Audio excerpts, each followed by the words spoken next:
جب حضرت عمر بن خطاب رضی اللہ تعالیٰ عنہ حمص تشریف لائے تو فرمایا، اے حمص والو، تم نے اپنے گورنر کو کیسا پایا؟ انہوں نے حضرت عمر رضی اللہ تعالیٰ عنہ سے اپنے گورنر کی شکایتیں کی۔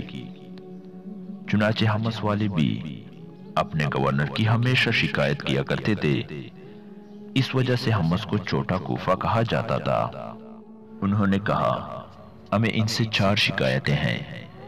پہلی تو یہ ہے کہ جب تک اچھی طرح دن نہیں چڑھ جاتا اس وقت تک یہ ہمارے پاس گھر سے باہر نہیں آتے۔ حضرت عمر رضی اللہ تعالیٰ عنہ نے فرمایا، واقعی یہ تو بہت بڑی شکایت ہے، اس کے علاوہ اور کیا ہے؟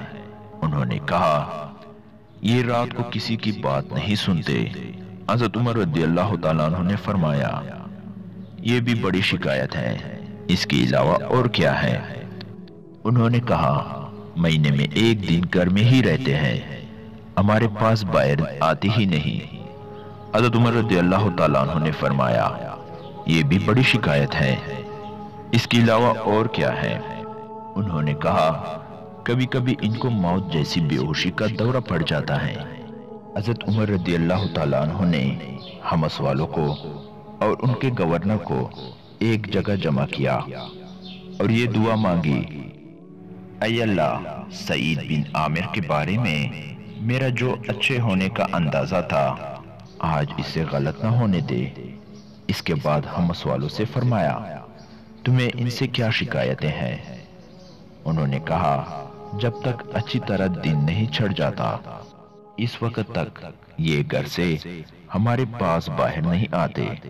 حضرت سعید رضی اللہ تعالیٰ عنہ نے کہا، اللہ کی قسم، اس کی وجہ بتانا مجھے پسند نہیں تھی، لیکن اب میں مجبوراً بتاتا ہوں۔ بات یہ ہے کہ میرے گھر والوں کا کوئی خادم نہیں ہے، اس لیے میں خود آٹا گوندتا ہوں، پھر اس انتظار میں بیٹھتا ہوں کہ آٹے میں خمیر پیدا ہو جائے، پھر میں روٹی پکاتا ہوں، پھر وضو کر کے گھر سے باہر ان لوگوں کے پاس آتا ہوں۔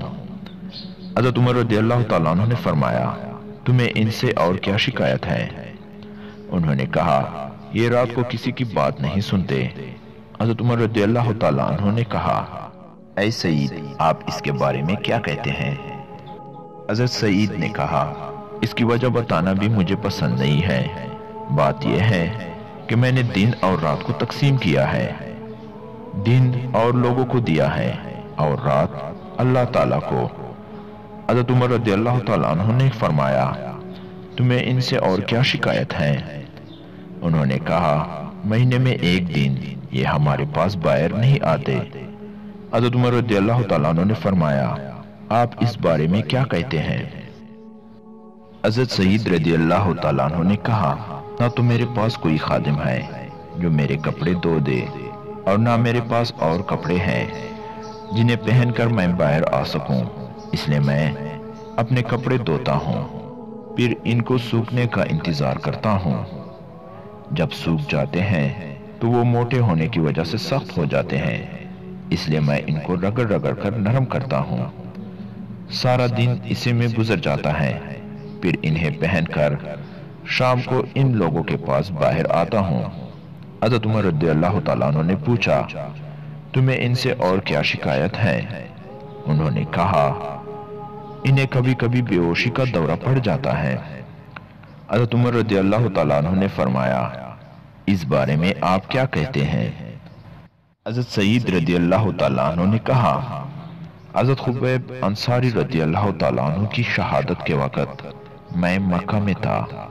پہلے قریش نے ان کے گوشت کو جگہ جگہ سے کاٹا، پھر ان کو سولی پر لٹکایا اور کہا، کیا تم یہ پسند کرتے ہو کہ تمہاری جگہ محمد صلی اللہ علیہ وآلہ وسلم ہو؟ تمہاری جگہ ان کو سولی دے دی جائے۔ حضرت خبیب رضی اللہ تعالیٰ عنہ نے کہا، اللہ کی قسم، مجھے تو یہ بھی پسند نہیں ہے کہ میں اپنے اہل و عیال میں ہوں اور اس کے بدلے میں حضرت محمد صلی اللہ علیہ وآلہ وسلم کو ایک کانٹا چبھے، اور پھر حضور صلی اللہ علیہ وآلہ وسلم کی محبت کے جوش میں آ کر زور سے پکارا، یا محمد صلی اللہ علیہ وآلہ وسلم، جب بھی مجھے وہ دن یاد آتا ہے اور یہ خیال آتا ہے کہ میں نے اس حالت میں ان کی مدد نہیں کی اور میں اس وقت مشرک تھا، اللہ تعالیٰ پر ایمان نہیں لایا تھا، تو میرے دل میں زور سے یہ خیال پیدا ہو جاتا ہے کہ اللہ تعالیٰ میرے اس گناہ کو کبھی معاف نہیں فرمائیں گے۔ بس اس خیال سے مجھے بے ہوشی کا دورہ پڑ جاتا ہے۔ حضرت عمر رضی اللہ تعالیٰ عنہ نے یہ جوابات سن کر فرمایا، تمام تعریفیں اس اللہ کے لیے ہیں جس نے ہمیں آپ کی خدمت سے بے نیاز کر دیا۔ حضرت سعید رضی اللہ تعالیٰ عنہ نے کہا، کیا تم اس سے بہتر بات چاہتے ہو کہ ہم یہ دینار اسے دے دیتے ہیں جو ہمیں سخت ضرورت کے وقت دے دے؟ انہوں نے کہا ٹھیک ہے۔ چنانچہ انہوں نے اپنے گھر والوں میں سے ایک آدمی کو بلایا جس پر انہیں اعتماد تھا اور ان دیناروں کو بہت سے تیلوں میں ڈال کر اس سے کہا، جا کر یہ دینار فلاں خاندان کی بیواؤں، فلاں خاندان کے یتیموں، فلاں خاندان کے مسکینوں اور فلاں خاندان کے مصیبت زدہ لوگوں کو دے آؤ۔ تھوڑے سے دینار بچ گئے تو اپنی بیوی سے کہا، لو یہ خرچ کر لو۔ پھر اپنے گورنری کے کام میں مشغول ہو گئے۔ چند دن بعد ان کی بیوی نے کہا، کیا آپ ہمارے لیے کوئی خادم نہیں خرید لیتے؟ اس مال کا کیا ہوا؟ حضرت سعید رضی اللہ تعالیٰ عنہ نے کہا، وہ مال تمہیں سخت ضرورت کے وقت ملے گا۔